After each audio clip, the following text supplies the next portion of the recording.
안녕하세요. 키자TV 투자의 정석 채권 담당 예리쌤입니다. 지난 시간에 저희는 채권의 가격과 금리가 언제 변하는지에 대해서 배워봤습니다. 오늘은 채권 가격 변동이 어떻게 수익과 연결되는지 알아보도록 하겠습니다. 주식을 사면 배당금을 받을 수 있고 또 주가가 낮을 때 사서 비싸게 팔며 매매 차익을 얻을 수도 있죠. 채권도 주식처럼 생각하시면 편합니다. 채권의 수익은 이자 수익과 자본 이익으로 구성됩니다. 이자 수익은 우리가 전에 배웠던 표면 이자를 통한 수익을 의미합니다. 이표채 같은 경우 고정된 표면 이자율이 정해져 있으니 이자 수익은 확정적인 수익이라고 볼 수 있습니다. 단 표면 이자를 지급하지 않는 할인채, 단리채, 복리채의 경우에는 이자 수익이 발생하지 않습니다. 두 번째 수익인 자본이익이 바로 채권을 싸게 사서 비싸게 파는 매매 차익이라고 생각하시면 됩니다.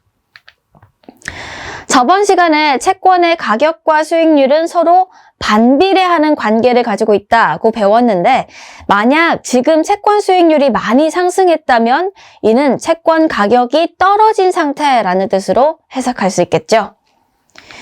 예를 들어 액면 1억 원, 만기 수익률 3%에 발행된 채권이 금리가 올라서 가격 8천만 원, 만기 수익률 5%가 되었다면 이 채권을 사고 만기까지 기다리기만 해도 2천만 원의 차익을 얻을 수가 있겠죠. 여기에 이자 수익까지 더해지면 채권 투자의 총 수익이 되겠고요. 그런데 채권은 보통 만기가 1년 이상, 길게는 30년인 것도 있기 때문에 꼭 만기까지 기다려야 할 필요는 없습니다. 채권을 중간에 매도하는 경우에도 금리 하락으로 인해 내가 매수한 단가보다 올라갔다면 자본이익을 얻을 수가 있습니다. 위의 사례에서 8천만 원에 산 채권을 만약 가격 9천만 원, 만기 수익률 4%가 되었을 때 매도한다면 매도 전까지 받은 이자 수익과 1천만 원의 자본이익을 얻을 수가 있겠습니다. 단 시장 금리가 갑자기 급변해서 매매 손실이 발생할 수도 있고 내가 팔고 싶을 때 팔리지 않는 상황이 발생할 수도 있는데요. 이와 관련해서는 다음에 있을 강의에서 다시 짚어드리도록 하겠습니다. 자, 그럼 채권 투자로 얻는 이 이자 수익과 자본 수익을 어떻게 하면 극대화할 수 있을까요? 채권 투자 방법을 1. 매수 후 만기 보유 2. 매수 매도로 매매 차익 획득 이 두 가지로 구분해서 생각해 보도록 하겠습니다. 만기 보유 방법이라면 아주 간편한데요. 만기까지 확정적 투자 수익을 얻을 수 있기 때문에 원하는 등급과 만기 내에서 수익률이 높은 채권을 선택하는 것이 합리적입니다. 세금까지 고려한다면 같은 금리에서 쿠폰 금리가 낮은 것을 선택하는 것이 이득이고요. 매매 차익을 얻으려는 투자의 경우에도 일반적인 이표채라고 한다면 이 역시 이자 수익은 발행 시점에서 정해져 있는 것이니까요. 금리가 높고 가격이 싼 시기에 사서 금리 하락기에 매도함으로써 자본 수익을 극대화할 수 있습니다. 여기서 한 가지 팁은 저번 시간에 말씀드린 듀레이션에 있습니다. 지난 시간에 배웠죠? 듀레이션이 길수록 금리 변동에 따른 가격 변동폭이 커지는 효과를 이용하는 거죠.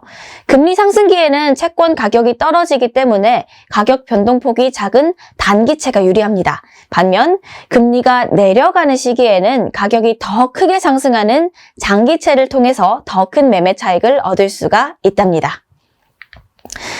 하지만 여러분, 채권 금리가 크게 보면 기준금리에 연동되는 것은 맞지만 결국에는 시장 참여자들의 매도 심리에 달려있기 때문에 기준금리 변동을 선반영해서 움직이는 경우가 많습니다.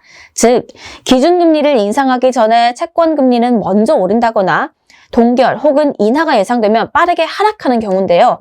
따라서 시장금리의 추이를 정확히 예측하는 것은 전문가들에게도 사실 매우 어려운 일입니다. 자신이 예측한 바와 상황이 달라졌을 때 듀레이션이 긴 채권일수록 가격 변동으로 인한 리스크가 더 높다는 점도 숙지해야 하겠죠.